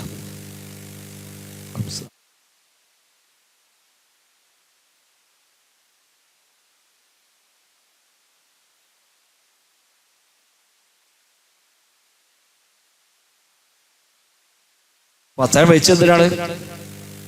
നോമ്പ് വെക്കാനല്ലേ? അതാണ് നിയ്യത്ത്. അതാണ് നിയ്യത്ത്. അത് നിയ്യത്തല്ലല്ലോ. അപ്പൊ നിയ്യത്ത് എന്ന് പറഞ്ഞാൽ ഒരു സംഗതി ചെയ്യാനുള്ള തീരുമാനമാണ്. രാത്രി കിടക്കുമ്പോൾ അലാറം വെച്ചു, അതെന്താണ്? അത് നിയ്യത്താണ്. നോമ്പ് വെക്കാനുള്ള ഉദ്ദേശം ഉണ്ടായിട്ട് അതാണ് വെക്കണേ. അതേപോലെ അത്താഴത്തിന് വേണ്ട സാധനമൊക്കെ വെച്ചാൽ വാങ്ങിക്കൊണ്ടുപോയി സാധനമൊക്കെ പാചകം ചെയ്തു, ഒക്കെ റെഡിയാക്കി വെച്ചു, ഉറങ്ങിപ്പോയി. അപ്പൊ നോമ്പൊക്കെ നെയ്യത്തുണ്ട്. നോൽക്കണം എന്ന തീരുമാനം, അതാണ് നെയ്യത്ത്. നമ്മൾ രോഗിയാണ്, നാളെ നോമ്പ് വെക്കാൻ കഴിയുമെന്ന് ഉറപ്പില്ല. അപ്പൊ രാത്രി അയച്ചു, ഇപ്പൊ നാളെ നോക്കാൻ പറ്റുമെന്ന് അറിയില്ല, അതായത് നോക്ക് മട്ടമ്പോൾ ചെയ്യാം എന്ന് വിചാരിച്ചു. സുബഹി വരെ ഓപ്പിന് തീരുമാനം എടുത്തില്ല. സുബഹി വാങ്ങിക്കൊടുത്ത് കുറച്ച് കഴിഞ്ഞപ്പോഴും എന്താ നോറ്റാലോ പറ്റൂല. രാത്രി തീരുമാനമില്ല, സുഖം പറ്റും. അല്ലെങ്കിൽ യാത്ര പോവാണ്, ഒരു യാത്രക്ക് പോവാണ്. അപ്പൊ ഓനപ്പം എല്ലാവരും പറഞ്ഞു യാത്ര പോവില്ല, നാളെ നോമ്പ് വെക്കണ്ട, ബുദ്ധിമുട്ടാവും. ഓനപ്പം നോക്കണ്ട ഇങ്ങനെ രണ്ട് ശങ്കയിൽ വെക്കുകയാണ്, തീരുമാനിച്ചിട്ടുണ്ടായിരുന്നില്ല. അങ്ങനെ പിന്നെ രാത്രി ഉറങ്ങിപ്പോയും ചെയ്തു. രാവിലെ എഴുത്തൊക്കെ വന്നതിന് ശേഷം നമ്മൾ നോമ്പാക്കാം എന്ന് പറഞ്ഞാൽ പറ്റൂല. ഫർള് നോമ്പാണെങ്കിൽ മല്ലം യുബയ്യിത്ത് സിയാം ഫലാ സിയാമ ലഹു. നബി ഞങ്ങളെ പറഞ്ഞു, രാത്രി നോമ്പെടുക്കാൻ തീരുമാനിക്കാത്തവന് നോമ്പില്ല. അത് ഫർദിനെ പറ്റിയാണ്. സുന്നത്ത് എപ്പോഴും പറ്റും. രാവിലെ ഉച്ചക്കോ ഒക്കെ തീരുമാനമെടുത്താലും അവിടുന്ന് അങ്ങോട്ട് നോമ്പാക്കാം. അതുവരെ ഒന്നും കഴിച്ചിട്ടില്ലെങ്കിൽ, അല്ല നാസ്ത കഴിച്ച ഉഷാറായിട്ട് പഴുന്നടിക്കുന്ന നോമ്പ് വെക്കാതെ അത് പറ്റൂല. സുബഹിക്കേശം ഒരു മുറുക്ക് വെള്ളം കുടിച്ചിട്ടില്ല, ഒന്നും തിന്നിട്ടില്ല. ഉച്ചായപ്പോ തോന്നി ഏതായാലും ഉച്ചായി, ഇനിയിപ്പോ അത് നോയമ്പാക്കുക, അതപ്പോ നല്ലത്. അവിടുന്ന് ആണ്ട് നോയമ്പാകാം, കുഴപ്പമൊന്നുമില്ല. നബി ഞങ്ങൾ വീട്ടിൽ വരും. നിസ്കാരം കഴിഞ്ഞ പള്ളിക്ക് സുബഹി കഴിഞ്ഞ് കുറച്ചൊക്കെ വർത്തമാനം പകർന്ന് ഇഷ്ടാക്ക നിസ്കരിച്ച് നബി ഇങ്ങനെ ഒക്കെ ഒന്ന് ചിലപ്പോൾ അവിടെ കറങ്ങിയിരിക്കും. പരീക്ക് വരും. പരീക്ക് വരുമ്പോ എന്താ കഴിക്കാനുള്ളത് ചോദിക്കും. കഴിക്കാൻ ഒന്നുമില്ല. എന്തെങ്കിലും ഉണ്ടോ ചോദിച്ചു. ഒന്നുമില്ല നബിയെ. അത് നബി എല്ലാ ഭാര്യമാരെ വീട്ടിലും പോയി കല്ലപ്പടലും ഉണ്ടോയിക്കും. എവിടെയൊന്നുമില്ല. ഞാൻ നോമ്പ് വെക്കണത്. അപ്പൊ അതുവരെ നോമ്പ് വെക്കാൻ തീരുമാനിക്കാത്ത നബി അവിടുന്ന് നോമ്പ് തീരുമാനിക്കും. അത് ഉച്ചവരെ പറ്റുമെന്ന് എല്ലാവരും ഏകോപിച്ച കാര്യമാണ്. ഇബ്നു ഉസൈമീൻ റഹ്മത്തുള്ളാഹി പറഞ്ഞ ഉച്ചക്ക് ശേഷം പറ്റുന്നതാണ്. അസറിനാണ് തീരുമാനിക്കുന്നത്. അസർ വരെ മുറുക്ക് വെള്ളം കുടിച്ചിട്ടില്ല.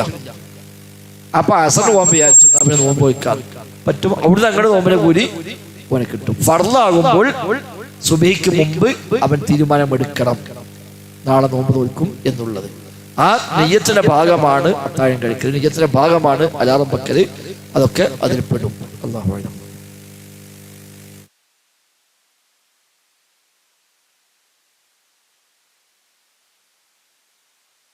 പറ്റുമെന്ന് ചോദിച്ചാൽ പറ്റില്ല എന്നേ പറയാൻ കഴിയുള്ളൂ. അതൊക്കെ കാരണം പലിശയുമായി ഒരു നിലക്ക് നാം അതിനെ സഹായിക്കൽ തന്നെയാണ്.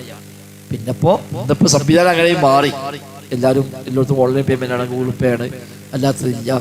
അങ്ങനെയൊക്കെയുള്ള ന്യായങ്ങൾ പറയുന്നു എന്ന് നമുക്ക് സമാധാനത്തിന് പറയാമെന്നല്ലാതെ യഥാർത്ഥത്തിൽ പലിശയുമായി നിൽക്കും ഇടപെടാൻ പറ്റൂല. ഒരു നിർവാഹം എവിടെ പോയി പെട്ടുപോയാലും ആ പെട്ടിന് ഒഴിവാകാന്നല്ലാതെ അതിനപ്പുറത്തേക്ക് ഇത് പ്രൊമോട്ട് ചെയ്യാനും എന്തും ഏതും ആ വഴിക്കാക്കാനും ഒന്നും വകുപ്പില്ല. പക്ഷെ ഇന്ന് നമ്മളൊക്കെ അത് പരീക്ഷിക്കപ്പെട്ടു. നമുക്ക് എല്ലാവർക്കും അക്കൗണ്ട് ഉണ്ട്. നമുക്ക് വരുന്നതും പോണതൊക്കെ അക്കൗണ്ട് പോയാണ് 10 രൂപയ്ക്ക് ഒരു തീപ്പെട്ടി എങ്ങാനും കൂടി ഗൂഗിൾ പേയാണ് കൊടുക്കുന്നത്. ഭിക്ഷക്കാരൻ വരുമ്പോൾ വരെ വാങ്ങി സ്കാൻ ചെയ്ത ഇത് കൊണ്ടാണ് വരുന്നത്. കാരണം ഓനെ അറിയാൻ വലിയ പൈസ ഉണ്ടാവില്ല. അതാണ് ഇപ്പോൾ കിട്ടണമൊക്കെ ബാങ്ക് വഴിയാണ്. നമുക്ക് കിട്ടുന്നത് ബാങ്ക് വഴിയാണ്. അപ്പൊ പിന്നെ ആ വഴിക്കുന്നത് ചില വഴിക്കുന്നു വേറെ നിർവാഹമില്ല എന്ന് മാത്രമേ ഉള്ളൂ. എന്നാലും ഇത് ഒഴിവാക്കാൻ പറ്റുമെങ്കിൽ ഏറ്റവും സൂക്ഷ്മത അത് തന്നെയാണ്. അല്ലാഹു അഅലം. അതൊക്കെ ഉണ്ടാവാം. അതൊക്കെ കാരണങ്ങളാണ്. സേഫ്റ്റി ഇല്ല, അല്ലെങ്കിൽ വീട്ടിലൊക്കെ പ്രയാസങ്ങളുണ്ട്. അതൊക്കെ കാരണങ്ങൾ തന്നെയാണ്. അപ്പൊ ഇന്ന് യാത്ര പോകുമ്പോൾ ഫോണിലാണെങ്കിൽ ബുദ്ധിമുട്ടില്ല, പൈസ കൊണ്ട് പോകേണ്ട ആവശ്യമില്ല, പോക്കറ്റ് പഠിക്കാനില്ല. എവിടെ പോയാലും നമുക്ക് പേയ്മെന്റ് ചെയ്യാൻ പറ്റും.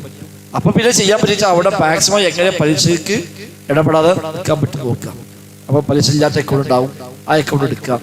അതേപോലെ പല പലിശയിൽ ബന്ധമുണ്ടെങ്കിൽ അത് ശ്രദ്ധിക്കുക, അത് ഒഴിവാക്കാനുള്ള പണി ചെയ്യുക. അതൊക്കെ പിന്നാണ് നമ്മൾ ശ്രദ്ധിക്കേണ്ട കാര്യങ്ങൾ. പലിശ ഇല്ലാതെ അത് നമ്മൾ നോക്കേണ്ട ആവശ്യമില്ല. ഒരു പൈസ കിട്ടോ പിന്നെ അത് വളരെ ഉപയോഗിക്കോ, അത് നമ്മളെ ഏൽപ്പിച്ചിട്ടില്ല. അത് നമ്മളോട് അങ്ങനെ എല്ലാം കൊണ്ട് നോക്കാൻ പറ്റുന്നില്ല.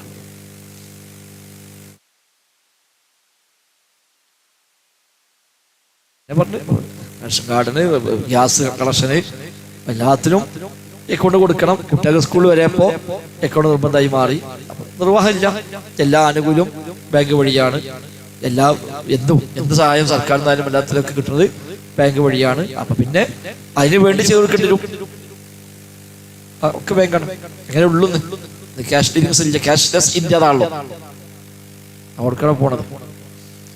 ഓക്കെ, അൽഹംദുലില്ലാ. ഇല്ലെങ്കിൽ അവസാനിപ്പിക്കാം. കിട്ടി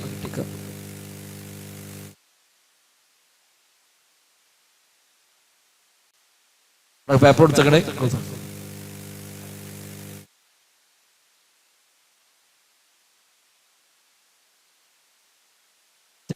റാവി സുനസ്കാരമാണ്. അത് ജമാഅത്ത് നിർബന്ധമൊന്നുമില്ല. അതൊരാൾക്ക് ജമാഅത്ത് വേണമെങ്കിൽ കൂടാം, വേണമെങ്കിൽ കൂടാതിരിക്കാം. അങ്ങനെ ഒരു ഫുള്ളായിട്ട് നിസ്കരിച്ചോളൊന്നും നിയമമൊന്നുമില്ല. ഇമാമിനെ കൂടെ ഫുള്ള് നിസ്കരിച്ചാൽ നേരം നിസ്കരിച്ചാൽ കുരുട്ടും എന്ന് പറഞ്ഞു. അപ്പൊ അതുവരെ ഉണ്ടാവില്ലെന്നുള്ളൂ. ഓലപ്പം കൂട്ടി പോയിട്ട് ദീർഘമായി നിസ്കരിക്കാനാണ് ആഗ്രഹം. ഒരാവാം. ഉമർ ഖത്താബാണ് ജമാഅത്ത് നടപ്പാക്കിയത്. ഷാ ജമാഅത്തിൽ ഉമർ ഖത്താബ് പങ്കെടുക്കുന്നില്ല. അത് നടപ്പാക്കിയ ജമാഅത്തിൽ അദ്ദേഹം പങ്കെടുക്കാറില്ല. ഇത് ഫർള് നിസ്കാരം പോലെ ജമാഅത്ത് നിർബന്ധമില്ല, സുന്നത്തായ ഒരു നിസ്കാരമാണ്. ഒരാൾക്ക് പങ്കെടുക്കാം, പങ്കെടുക്കാതിരിക്കാം, എടി ഒന്ന് കൂടാം, എടിന് പോകാം, തെറ്റായ കാര്യമൊന്നും അല്ല. ഇമാമിനെ കൂടെ ഇമാമ് പിരിയുന്നവരെ നിസ്കരിച്ചാൽ നേരം പുതിരുവോളം നിസ്കരിച്ച പ്രതിഫലമുണ്ട്. ഇമാം മുസ്ലിം ധരിച്ച ഹദീസാണ്. അപ്പൊ ആ ഓഫർ ഓന് നഷ്ടപ്പെടും എന്നേ ഉള്ളൂ. ഇല്ല, നബി 3 ദിവസം നിസ്കരിച്ചു. അത് ഇതുകൊണ്ടല്ല, നബി 3 ദിവസം ജമാഅത്തെ നിസ്കരിച്ചു. പിന്നെ നബി നിസ്കരിക്കാതിരുന്നത് ആളുകളെ ആവേശം കണ്ടപ്പോ ഇത് ഫർളായിക്കൊണ്ടൊരു വഹ്യ് പറഞ്ഞുവെന്ന് പേടിച്ചു. അത് വഹ്യ് വരുന്ന കാലമാണ്. ഒരു പക്ഷെ അള്ളാഹു ഫർളാക്കിയാലോ അപ്പൊ പിന്നെ എന്നും ഖിയാമത്ത് ഉമ്മത്തിന് ഫർളാവും, അത് ഉമ്മത്തിന് കഴിയാതെ പോകും. ആ ഉമ്മത്തോട് സ്നേഹം കൊണ്ടാണ് നബി പിന്നെ അത് നിർത്തിവെച്ചത്. ഖലീഫമാരെ കാലത്ത് തുടങ്ങി, ഉറത്താൻ തുടങ്ങി. അത് അദ്ദേഹം പങ്കെടുത്തില്ല, ജമാഅത്ത് നടപ്പാക്കി. അതേപോലെ അപ്പൊ പങ്കെടുക്കാതെക്കാൻ പറ്റും, ഈ ജമാഅത്ത് നിർബന്ധമില്ല.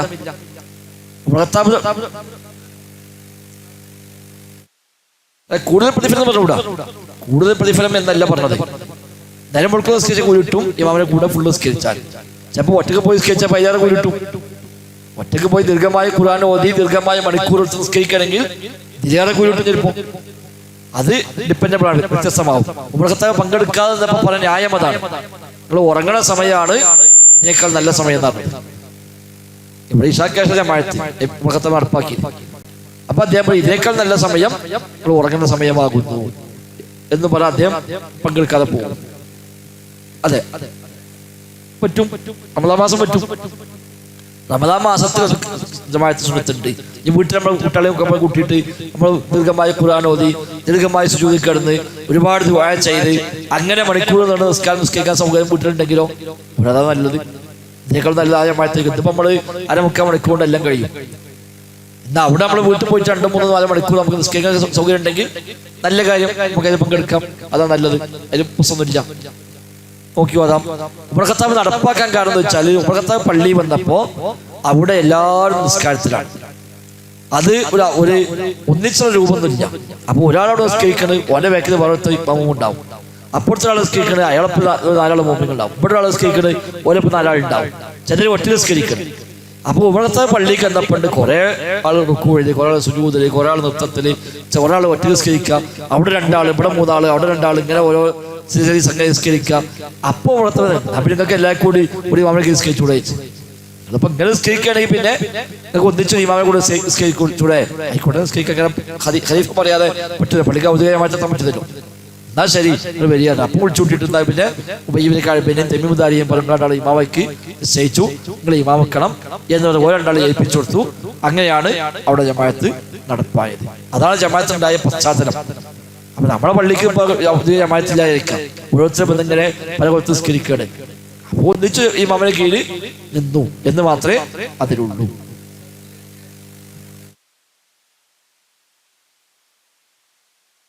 ഇപ്പല്ല, മുമ്പുണ്ടായിരുന്നു, ഇപ്പല്ല. ഇപ്പൊ നിർത്തി. 11 അല്ലെങ്കിൽ 13 അവിടെ നിസ്കരിക്കുന്നത്. കോവിഡ് കാലത്ത് ചുരുക്കി പിന്നെ അത് അങ്ങനെ പോന്നിട്ടുണ്ട്. അത് അഞ്ഞ് പറയാൻ പറ്റില്ല. നമുക്കോട് പറയാം, ഞാൻ തിരിച്ചു ചോദിക്കാം. മക്കത്തൊന്നും 20 ഇല്ലല്ലോ ചോദിക്കാം. നിങ്ങൾക്ക് ചോദിച്ചു മതി, ഞാൻ ചോദിച്ചാൽ മതി. മക്കത്ത് 20 ഇല്ലല്ലോ, എന്താ നിങ്ങൾ നിസ്കരിക്കുന്നത്? ആണ്ട് വയ്ക്കാം. അല്ല, അത് ഓരോ കാലഘട്ടത്തിലും വ്യത്യസ്ത രീതിയിൽ അവിടെ നിസ്കാരം ഉണ്ടായിട്ടുണ്ട്.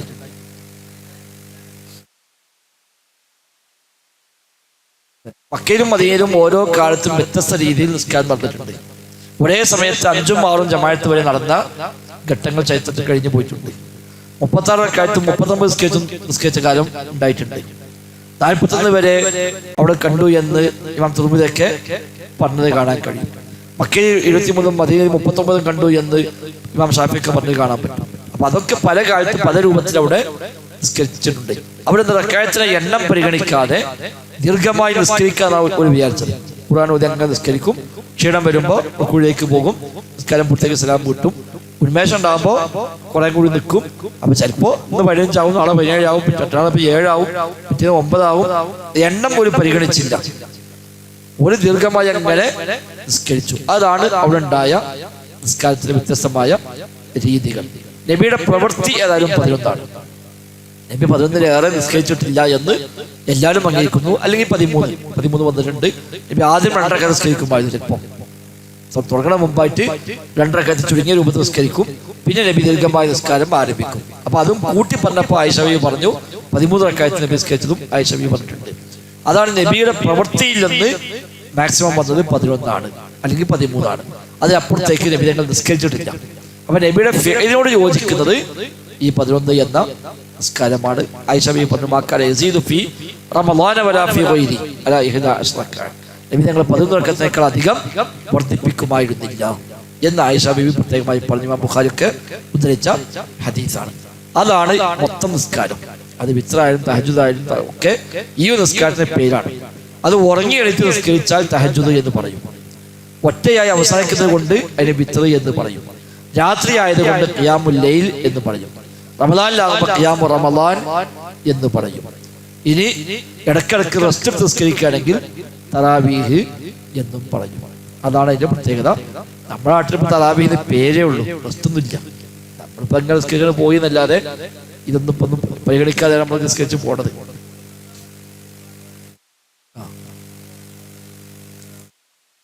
അല്ല, അവിടെ 2 ജമാഅത്ത്, പുരുഷന്മാർക്ക് വേറെ ജമാഅത്തും സ്ത്രീകൾക്ക് വേറെ ജമാഅത്ത്.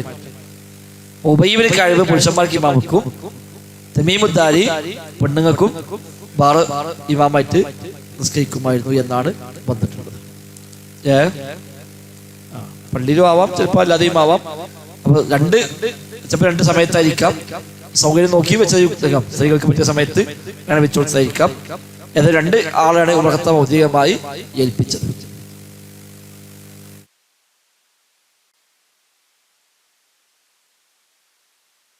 അല്ലാഹു അഅലം, നമുക്ക് പറയാൻ പറ്റില്ല. അവിടെ അപ്പൊ ഇമാമന്മാർ മാറുന്നു. ആ ഇമാമം ബാക്കി അത് തുടർന്ന് നിസ്കരിക്കുന്നുണ്ട്. ആ ഇമാമോട് മാറിയും അയാൾ മമ്മുമായി നിൽക്കും, മറ്റാൾ കയറിക്കും. അതൊക്കെ ഉണ്ട്. അപ്പൊ നമ്മളെ പഠിക്കും ചിലപ്പോൾ 2 ആളും അടക്കുണ്ടാവും. ചിലപ്പോൾ ഒരാളൊക്കെ തെഞ്ഞ് ബാക്കി 2 റക്അത്ത് ഒരാൾ നിർത്തി ഒക്കെ ചിലപ്പോൾ ഉണ്ടാവും. അതിപ്പോ അല്ലാഹു അഅലം, റബ്ബാണ് നൽകുന്നവൻ. പ്രത്യേകിച്ച് നമ്മളൊക്കെ ഇപ്പൊ ഇവിടെയൊക്കെ ദർസ് കുട്ടികളൊക്കെ ഉണ്ടാവും. അപ്പൊ സ്വാഭാവികമായിട്ട് കുട്ടികൾക്ക് ഒരു നിന്ന് ശീലിക്കാൻ ചിലപ്പോൾ 2 റക്അത്ത് നമ്മൾ നിർത്തി. അതൊക്കെ വേറൊരു മസ്ലഹത്ത് കൂടി ഉദ്ദേശിച്ചുകൊണ്ടാണ്. കുട്ടികൾക്ക് നമ്മൾ നിന്ന് പഠിക്കണമല്ലോ, അല്ലാതെ ശരിയാവില്ലല്ലോ. അപ്പൊ നമ്മളിപ്പോ 6 റക്അത്ത് 2 റക്അത്ത് നമ്മൾ കുട്ടി നോട്ടെ എന്ന് പറഞ്ഞാൽ അത് ഓനും ഒരു ഭാവി ഇമാമായി മാറാനുള്ളൊരു പരിശീലനത്തിന്റെ ഭാഗമൊക്കെയാണ്. അതൊക്കെ നമുക്ക് എന്തെങ്കിലും ആദ്യക്കുള്ള കൈ അതിൽ ഉണ്ട് എന്ന് മനസ്സിലാക്കാം. മക്കത്ത് 2 ജമാഅത്ത്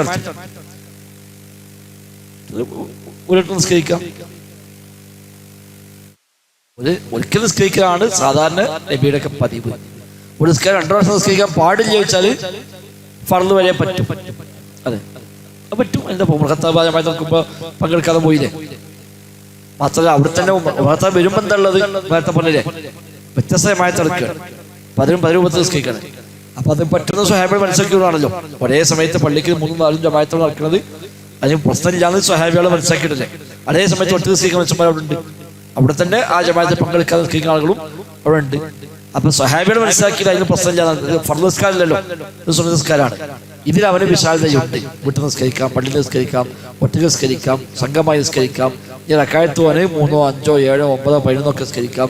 അപ്പൊ ഇതിൽ വിശാലതയുണ്ട്. ഇത് ഫർള് നിസ്കാരം പോലെ, ഫർള് ജമാഅത്ത് പോലെ കാണേണ്ടുന്ന ഒന്ന്. ഇനിയിപ്പോ വിശ്വാസിക്കും പെരി പോവാണ്, ജമാഅത്ത് തറാവീഹ് പങ്കെടുക്കാതെ ഒരു പുസ്തകമില്ല. വീട്ടിൽ പോയി നിസ്കരിക്കുകയാണ്, ആയിക്കോട്ടെ. നിസ്കരിക്കണം വിചാരിക്കാം, ആയിക്കോട്ടെ. ഇത് ഫർളൊന്നുമല്ല, സുന്നത്ത് നിസ്കാരമാണ്. അല്ലാഹു അക്ബർ. നമ്മൾ അവസാനിപ്പിക്കല്ലേ, 2:45 എത്തൂല. ഇവിടെ പോയാലേ